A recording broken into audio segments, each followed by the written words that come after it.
Subscribe now and press the bell icon. Never miss an update. नमस्कार दोस्तों, स्वागत है आपका अपने YouTube channel study education with Amit sir के साथ। आज की इस वीडियो में हम आप लोग के लिए लाए हैं, देखिए फिजिक्स क्लास 10th का प्रिज्म चैप्टर 3। ये बहुत ही इंपॉर्टेंट हेडिंग है, याद रखिएगा VVI, इसको लिख लीजिएगा कॉपी में। बहुत ही इंपॉर्टेंट चैप्टर है यह 10th के लिए और 12th के लिए, दोनों के लिए बहुत ही इंपॉर्टेंट है, क्योंकि ये जो प्रिज्म द्वारा श्वेत प्रकाश का वर्ण विक्षेपण या वर्ण परिक्षेपण है, यह 12 में भी सेम टू सेम वही पढ़ना है जो आप लोग को 11 में पढ़ना है। इसमें कोई डिस्टर्बेंस नहीं है, एक जैसा दोनों में दोनों पढ़ना है। एक बात और, ये याद हो गया तो बोर्ड में ये क्वेश्चन या यह इस टाइप का क्वेश्चन आप लोगों को बोर्ड में पूछा जाता है। इसी क्वेश्चन को जैसे वर्ण विक्षेपण किसे कहते हैं ये पूछ देगा, या प्रकाश द्वारा किसी प्रिज्म को गुजारते हैं तो वो क्या होता है, तो ये भी पूछ सकता है। या वर्ण विक्षेपण या वर्ण परिक्षेपण ये भी कह के पूछ सकता है। इसी को पूछने का 3 तरीके से हम लोग पूछ सकते हैं। अगर हमारे चैनल पे पहली बार है तो रेड बटन को दबाकर सब्सक्राइब करना ना भूलें और वीडियो को स्किप ना करें। वीडियो बहुत ही महत्वपूर्ण होने वाला है, क्योंकि इसमें हम आपको बताएंगे प्रकाश का प्रकीर्णन के बारे में, कि प्रकाश का प्रकीर्णन क्यों होता है, जैसे सूर्य उगते समय और डूबते समय क्यों लाल दिखाई देता है, तारे क्यों चमकते हैं, इंद्रधनुष क्यों बनता है, और बहुत से इसके बारे में, जैसे आसमान नीला क्यों दिखाई देता है। इसका रीज़न बहुत ही ज़्यादा हम आप लोगों को बताते चलेंगे, इसलिए वीडियो को स्किप ना करें। वीडियो को बहुत ही मज़ेदार, बहुत ही आनंद लें, क्योंकि ये वीडियो बहुत ही अच्छा आप लोगों के लिए है। चलिए हम लोग वीडियो को स्टार्ट करते हैं, ज़्यादा समय नहीं गवाएंगे, वीडियो को हम लोग स्टार्ट करते हैं। तो देखिए क्या दिया है, प्रिज्म द्वारा श्वेत प्रकाश का वर्ण विक्षेपण या वर्ण परिक्षेपण। तो हम बता सकते हैं, पहले डिफिनीशन या फिगर बना के उसके बाद डिफिनीशन बता देंगे। तो प्रिज्म द्वारा बोला है ना, तो प्रिज्म हम लोग इसमें पहले सबसे पहले बना लेंगे, एक डायग्राम बनाएंगे प्रिज्म का। ये प्रिज्म का हम लोग डायग्राम बना लिए प्रिज्म द्वारा। अब देखिए यहाँ पे क्या दिया है, प्रिज्म द्वारा श्वेत प्रकाश। तो इसमें श्वेत प्रकाश मतलब क्या, सफेद किरण नहीं, ये नहीं कि ये टार्च जो सफेद लाइट विदेशी टार्च होता है उसको बारिएगा, वो नहीं। प्रकाश की किरण को हम लोग कहते हैं श्वेत प्रकाश किरण। मतलब सूर्य का जो प्रकाश होता है ना, उसी को, सूर्य से जो प्रकाश किरणें आती है तो उसी को हम लोग कहते हैं श्वेत प्रकाश किरण। तो उसको जब प्रिज्म पे डालते हैं, प्रिज्म पे डालेंगे तो हम लोग जानते हैं बाहर कौन सा है, विरल माध्यम, अंदर सघन माध्यम। तो ये लंब की तरफ थोड़ा सा झुक जाएगा, थोड़ा सा यहाँ से कई किरणों में विभक्त हो सकता है। या तो यहीं बना लीजिए, या तो इसके आगे हम लोग जाके बना सकते हैं, कोई दिक्कत नहीं होगा। आप लोग चाहें तो यहीं बना सकते हैं, कोई यहाँ पे भी डिस्टर्बेंस नहीं होगा, आगे भी बना सकते हैं। अब देखिए क्या होता है, जब प्रकाश किरणों पर डिफिनीशन 7 बताते हैं, जब प्रकाश किरण पे या जब प्रिज्म पर श्वेत प्रकाश किरण, क्या श्वेत प्रकाश किरण, जब प्रिज्म पर श्वेत प्रकाश किरण डालते हैं तो वह 7 रंगों में विभक्त हो जाता है। 7 रंगों में विभक्त हो जाता है। इसी क्रिया को हम लोग कहते हैं वर्ण विक्षेपण या वर्ण परिक्षेपण। बस यही तो इसमें डिफिनीशन है। फिर एक बार बताते हैं, जब प्रिज्म पर श्वेत प्रकाश किरणें डालते हैं या उससे गुजारते हैं तो वह 7 रंगों में विभक्त हो जाता है। इसी क्रिया को हम लोग कहते हैं वर्ण विक्षेपण या वर्ण परिक्षेपण कहते हैं। अब ये 7 रंग क्या होते हैं ये देख लीजिए। इसको हम लोग कहते हैं बैजनी हॉपिनाल, बैजनी हॉपिना, ऊपर वाला ल, बैजनी हॉपिनाल। इसको हम लोग कहते हैं विबग्योर, इसको विबग्योर भी कहते हैं।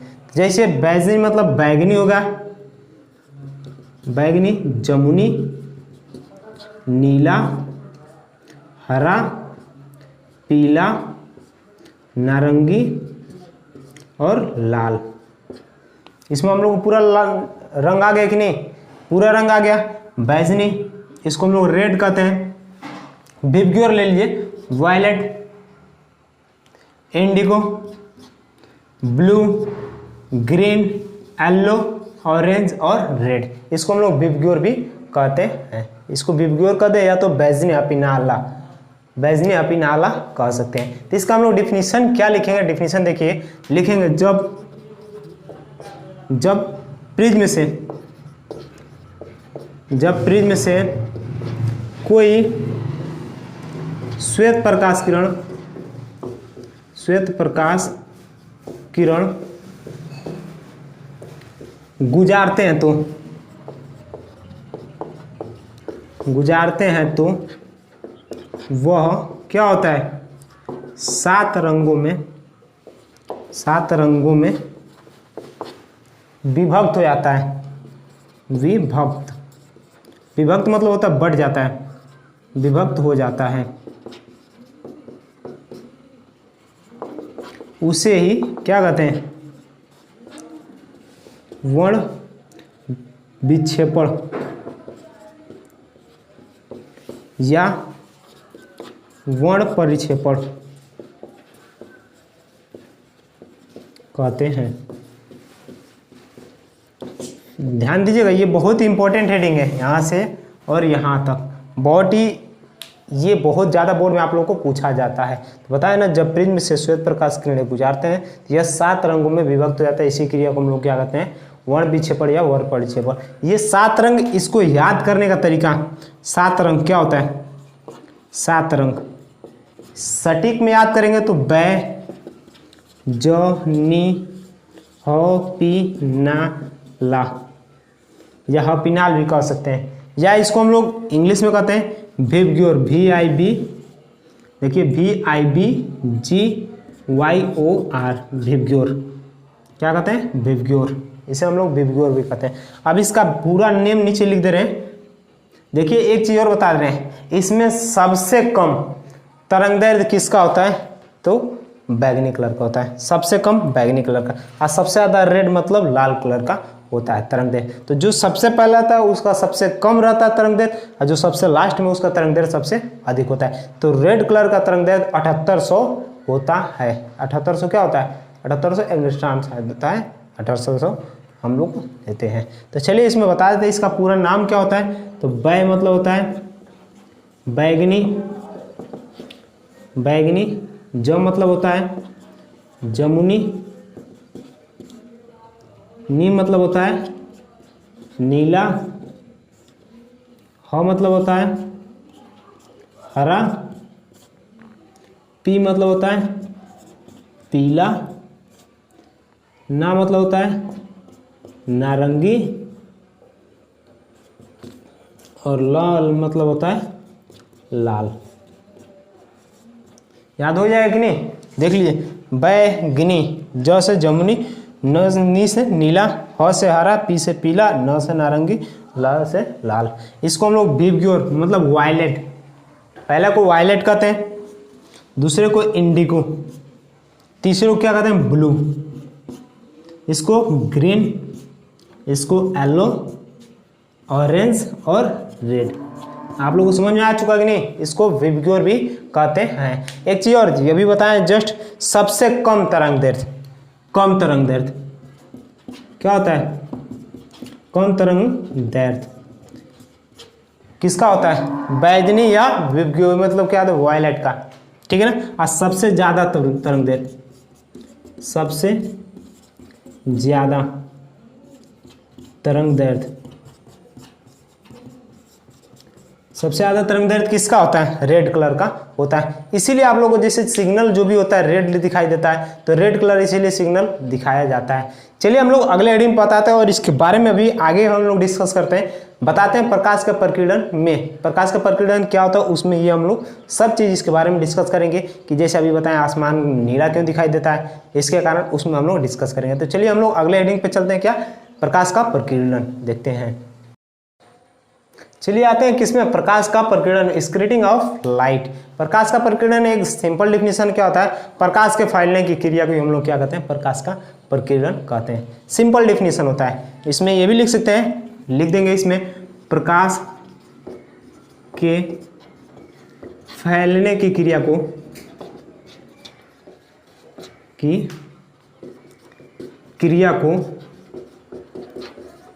क्या कहते हैं? प्रकाश का प्रकीर्णन कहते हैं।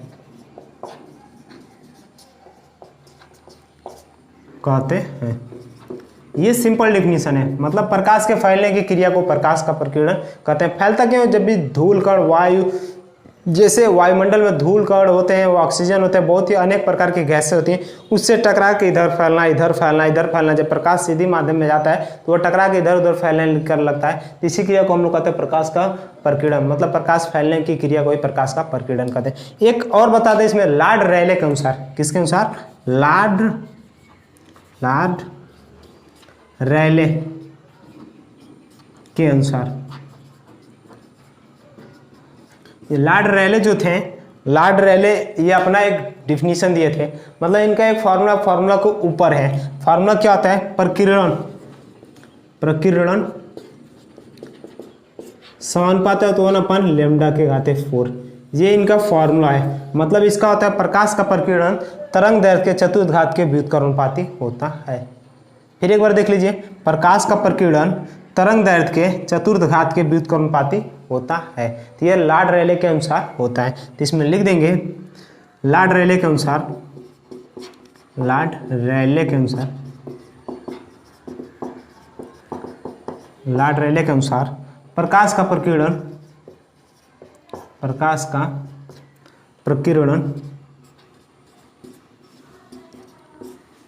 किसके? तरंग दैर्घ्य के,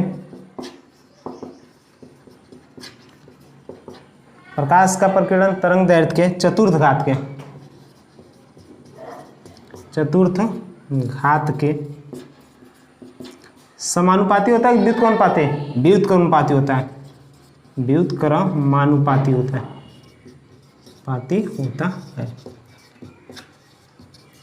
देखिए फिर बता दे रहे हैं, लॉर्ड रेले के अनुसार क्या होता है? लॉर्ड रेले के अनुसार प्रकाश का प्रकीर्णन तरंग दैर्घ्य के चतुर्थ घात के व्युत्क्रमानुपाती होता है। तब लॉर्ड रेले के अनुसार क्या होता है? ये उनका फार्मूला है, प्रकाश का प्रकीर्णन तरंग दैर्घ्य के चतुर्थ घात के व्युत्क्रमानुपाती होता है। यह लॉर्ड रेले के अनुसार होता है। अब देखिए प्रकाश का प्रकीर्णन में कुछ उदाहरण आते हैं जो दैनिक जीवन में बहुत ज़्यादा प्रयोग किए जाते हैं। इंद्रधनुष का बनना, तो ये वर्ण विक्षेपण के कारण होता है। वर्ण विक्षेपण के कारण बता दे रहे हैं, जब भी उसमें क्या होता है, जिसे ये होता है बता दे रहे हैं, जब भी इसमें बारिश आता है उसमें धूप आता है, तो उसमें क्या होता है? बारिश की जो छोटी छोटी बूंदें होती हैं ना, ये प्रिज्म का कार्य करती हैं।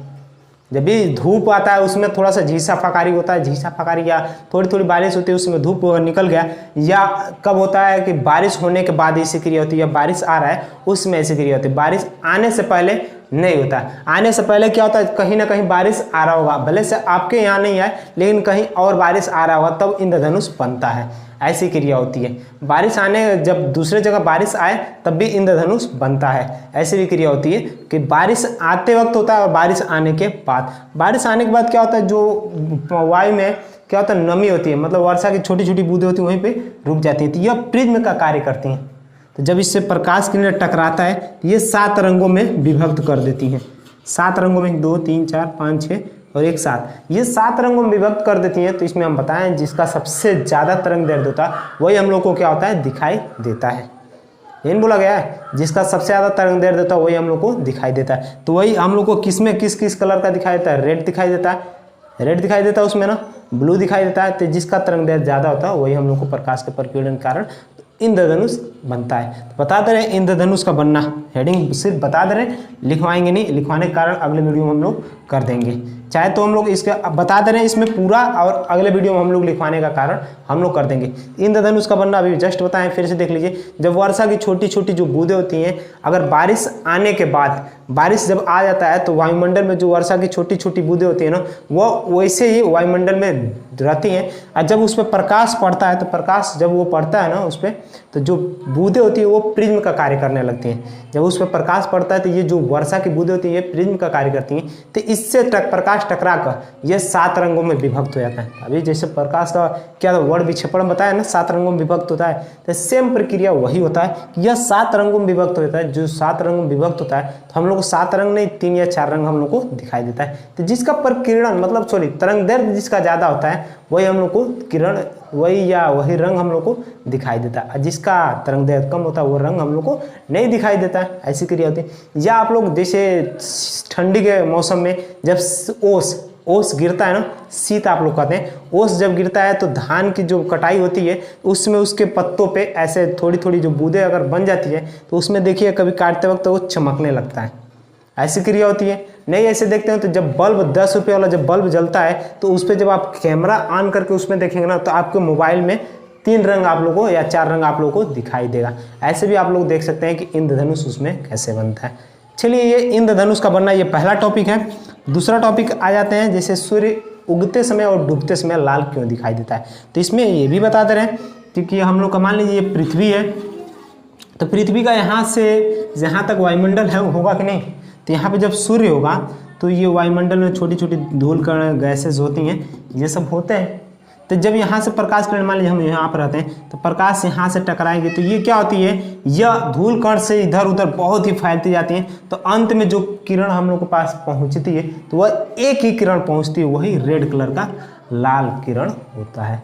इसी कारण सूर्य उगते समय और डूबते समय दिखाई देता है लाल।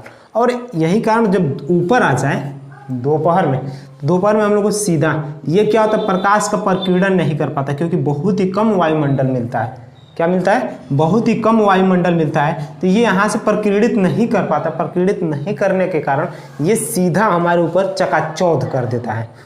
चकाचौंध करना मतलब ये सीधा लाइट डालता है तो वह प्रकाश इधर उधर फैलता नहीं है और लाइट ज़्यादा डालेगा। इसी कारण हम लोगों को प्रकीर्णन मतलब ये दोपहर में सूर्य लाल नहीं दिखाई देता है। शाम को क्या होता है, जब शाम को सूर्य यहाँ पर आ जाएगा तो ये वायुमंडल में छोटे छोटे धूल कणें होती हैं, यहाँ से प्रकाश किरणें आएंगी तो थोड़ी थोड़ी घूमते घूमते घूमते घूमते अंत में एक किरण हमारे आँख तक पहुँचेगी तो वही उसी कारण ये लाल दिखाई देता है। ये दोनों हो गया। अब चलिए आगे बताते हैं, अगला क्या हो जाएगा, आसमान का नीला दिखाई देना। आसमान क्यों नीला दिखाई देता है, एक चीज़ और बता दे रहे हैं। जैसे हम लोग चंद्रमा पे जाएंगे ना तो चंद्रमा में क्या होते हैं कि चंद्रमा में होता है आसमान नहीं होता है। मतलब चंद्रमा के जब जाएंगे अंतरिक्ष में जाने के कारण ये होता है, अंतरिक्ष में जाएंगे तो वहाँ पे जो वायुमंडल नहीं होते हैं इसके कारण वहाँ पे पूरा काला अंधेरा छाया रहता है। और यहाँ पे क्या होता है, हम लोग पृथ्वी पे क्या होता है, वायुमंडल होता है। वायुमंडल होने के कारण वहाँ पे आसमान नीला दिखाई देता है। अगर वायुमंडल नहीं रहता तो आसमान नीला नहीं दिखाई देता। चलिए इसके बारे में हम लोग कल डिस्कस करेंगे, कल इसके बारे में बताएंगे और इसमें लिखवा देंगे कि ऐसा क्यों होता है। आज का वीडियो बहुत ही पसंद आया होगा, अगर पसंद आए तो लाइक करें, कमेंट करें, सब्सक्राइब करें हमारे YouTube channel study education with Amit sir को एंड प्रेस द पर बेल आइकन और अपने दोस्तों में शेयर करना ना भूलें। धन्यवाद।